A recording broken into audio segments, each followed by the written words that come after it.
Hi, I'm Clive Nolan. And I'm John Mitchell. And we're Arena. And what's the show? It's called Morow.com. You know it.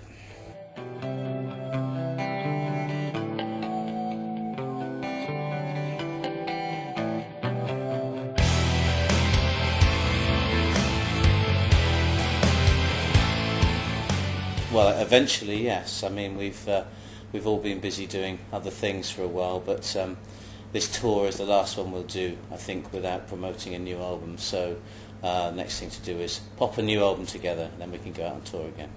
It'll be a concept album because for some reason the tradition of Arena is to do one on, one off. Yeah. So it'll probably have, but it's not going to be like The Visitor or like Contagion. It's not going to be a story. It's going to be a little bit more of a mystery than that. That's all I can tell you at the moment. Yes, just like that.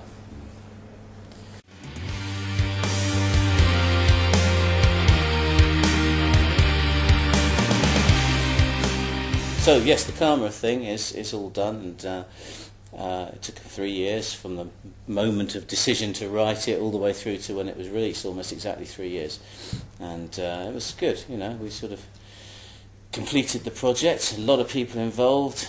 Cost a lot of money to make, and it's out now. So you know, what can I say? Check it out. It's a rock opera. Don't expect it to be a band. It's not that sort of an album. It's based on a novel, a Victorian adventure writer called H. Rider Haggard, who wrote King Solomon's Mines. He also wrote a book called She, which is the name of this rock opera. And it's a Victorian adventure, but it's got a little bit of sort of mystery about it. It's like a hidden tribe, mystery again. And there's a sort of a fire which provides immortality to anyone who bathes in this fire, but only once. If you try going in again, then it gives you all the years back. And it was a Hammer horror film. I saw it when I was a child, and it kind of stuck in my head for all my life, basically, until the point when I could write it as a musical. So that's what it is.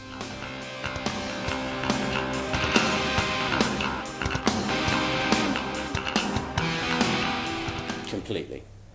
It was much more kind of, you know, obviously I'm writing on my own. That's the difference. When you write in Arena, it's a combination of people. Even if they're not actively writing with you at the time, there's a kind of a way that we do things in Arena. Whereas with the Caamora thing, it was my own rules. Basically, I wrote precisely as I wished to and how I wished to. And so, it's a different process. And also the nature of the music. It's, you know, orchestral and choir. The sounds that I could use and the kind of freedom I had complete freedom to write anything, really.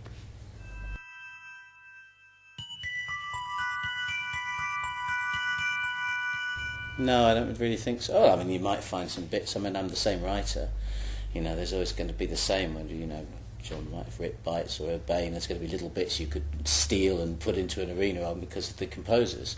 But no, it was written for that purpose. And I, you know, there was never a moment when I was writing something I thought, oh, perhaps I should keep this for Arena. No. I had my Caamora hat on. Now I have my Arena hat on, and you know, that's what the writing will be about. Everything I write now will be for Arena. It won't suddenly be Caamora or Shadowland or something.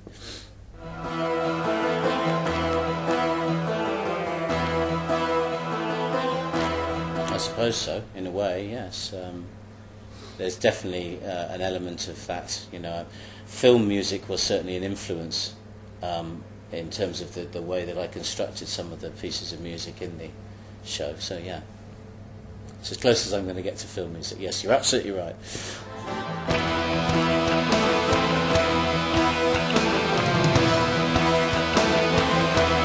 Caamora experience, well, you can get a double CD or a special edition double CD or a DVD or a special edition DVD, or you can go to the big box set, which has got absolutely everything you could possibly imagine that we've ever done already at this stage. And it's a very nice package, actually. The artwork's brilliant.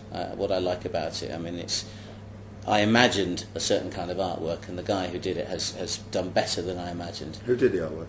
It's a guy called Graal. He works for Metal Mind, basically. Yeah. Okay. I don't know if that's a working name or what's his real name. Seems like a bit sort of an alien name, isn't Graal. it? My name is Graal. Yeah. I am Graal. But from the planet Poland. Yeah.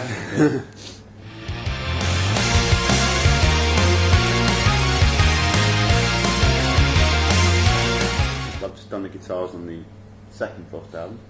That's sounding very good. And almost finished the Bites album, which just takes forever and ever and ever. It's just we're all a bit like headless chickens, unfortunately. And so trying to get anything completed just takes a little bit longer than it otherwise would.